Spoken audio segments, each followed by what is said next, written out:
Hello guys, forgive me for all the ridiculousness on my face, but welcome to the Denza Z9 GT. Oh, makes my bladder hurt when I do that.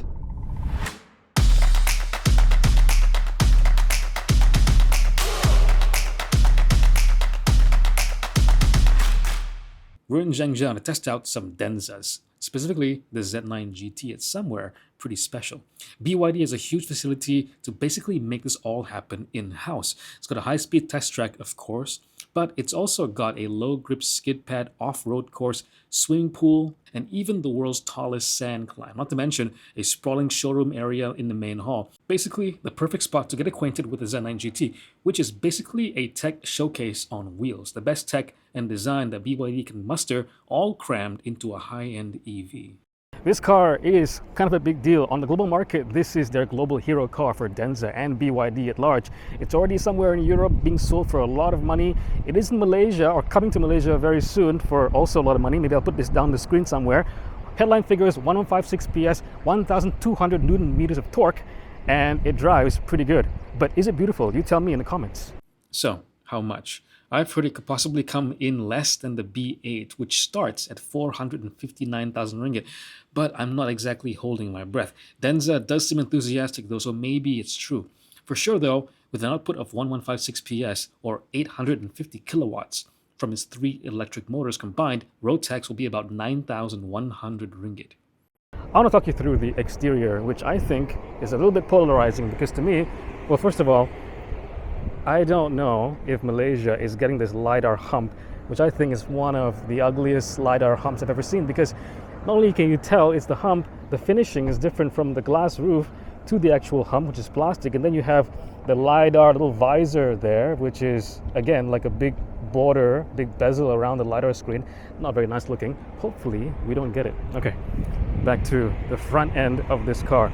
It looks to me like a slippery catfish, which I think is very in keeping with BYD's aquatic theme.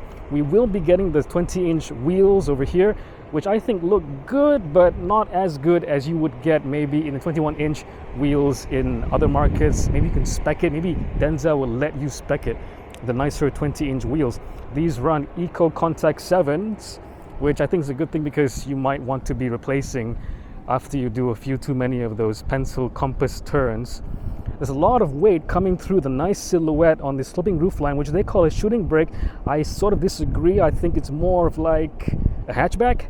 They have this Denza logo over here, which I think reminds me of, I don't know, BMW because of the colors. There's a lot of visual weight on this rear hump toward, past the C-pillar. That spoiler goes up at 90 kilometers per hour. It's extended now. It's actually quite subtle. I like the rear end. This is actually my favorite view of the car. Nice little silhouette, not quite a coupe, not quite an SUV shape, but it's a hatchback to my eyes. Very nice, almost full width tail lights with this sort of hourglass pattern, and they extend all the way almost to the middle of the car. Nice 3D effect on the Denza logo. The last thing I'll say about the looks is that it's one of those cars where the wheels either make or break it. These 20-inch wheels on this unit here are fine, but I'll be disappointed if we don't get these 21-inch alloys. They are finished nicer, and it's just a much better fit for the Z9 GT aesthetically.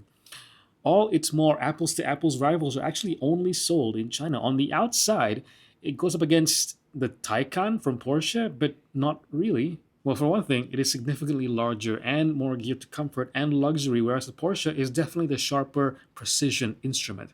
The Taycan, by the way, was subject recently to a price hike thanks to a new fully imported EV rule that takes effect on July 1st.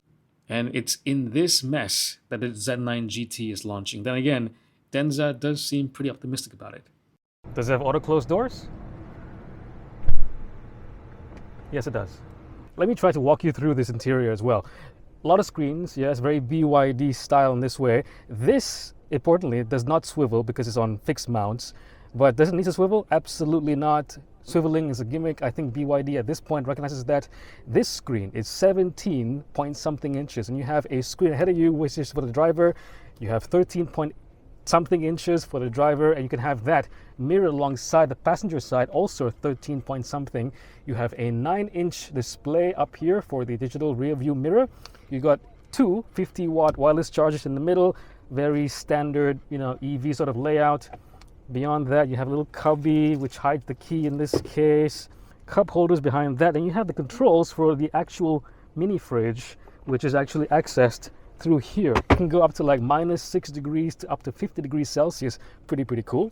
And this interior, BYD insists that they've used really high quality materials, all real wood, none of this fake plastic looking wood, real suede, and real leather. They didn't say Napa leather or any super fine grain leather, they just said genuine leather, which I think China has abundance of that. And you have a big panoramic sunroof, which actually folds in two sides, one for the front, and then you can actually have the shade folded up as well for the rear. And yeah, it's a very BYD interior. Is it especially sporty? No. Is it especially different? No. Is it especially luxurious? Yes. It does feel very well built, well put together, and thoughtfully designed. In fact, this screen actually comes with Google built-in, which is kind of a first for a Chinese automaker, I think, because this has built-in Google Maps, Google Services, access to the Play Store for certain apps. So you have the next best thing to actually having Google Android built into the system like you would have in a Volvo. This does have access to Google services, because in China right now, actually, ironically, I can't access Google, but I guess that'll be important for people who are buying this car anywhere outside of China, like Malaysia, like Europe, like Australia.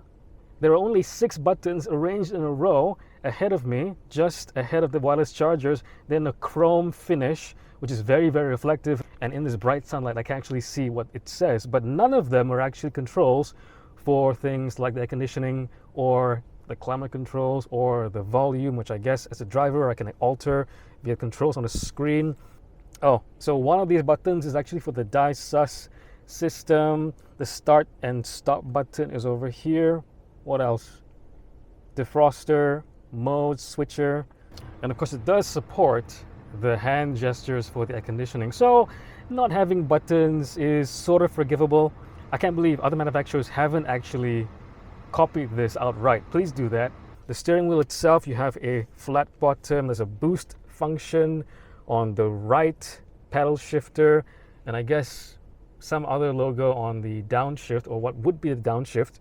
Oh, but I found buttons on the interior that is actually useful, which is for the sunshade. So instead of having like a Mercedes-Benz style where you actually swipe it, you just press it like that. See? It's not all that tactile, but it's a button. I'll take a button wherever I can get it. The back seats, there's plenty of space. Press a button, auto closes the door, frameless windows. You got a speaker tweeter on the B-pillar itself. You even have a air conditioning vent on the B-pillar. All luxury cars should have that, in my opinion. Even Volvo with the S90 doesn't really have this anymore. It's more relying on the air conditioning vent in the center on the bottom. This does have that too, and a 6-inch screen below that to control, fan speed, temperature. For the rear passengers, this does have quad-zone climate control. You even have a boss control feature. And so even if you do want to feel like a boss in your luxuries Grand Touring Denza Z9 GT, you do have it. This one's got a wheelbase of over 3 meters, so definitely a lot of leg room right there.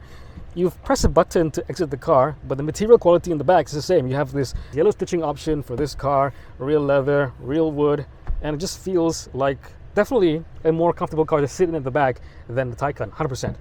And sort of like the Volvo ES90, you have the center headrest built in to the armrest. So you pull this down, the headrest goes down with it, 2 cup holders, and you open this up. You've got a wireless charger and some storage in here.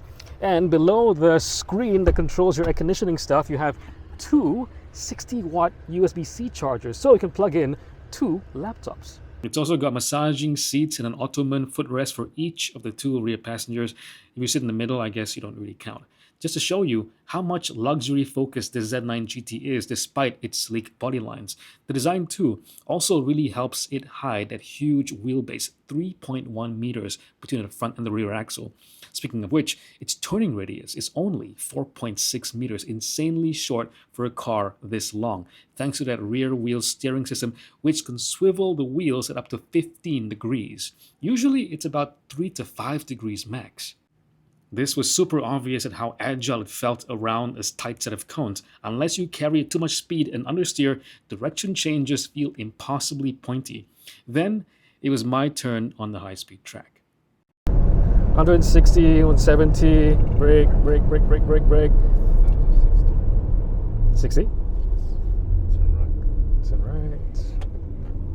It does feel very large. Through the corners, you got access to a lot of power, yes, but it does still feel very comfortable still.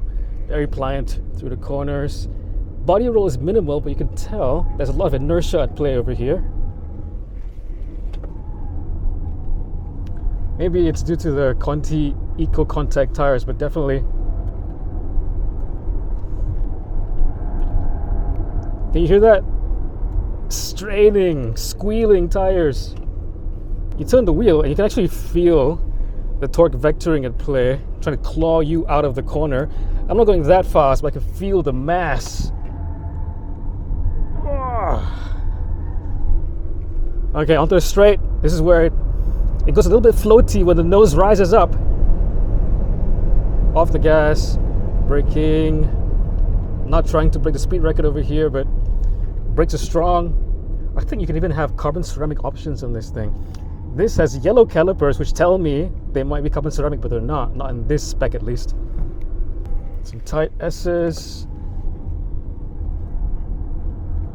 Yep, you can feel the torque vectoring trying to claw you out of the corner there.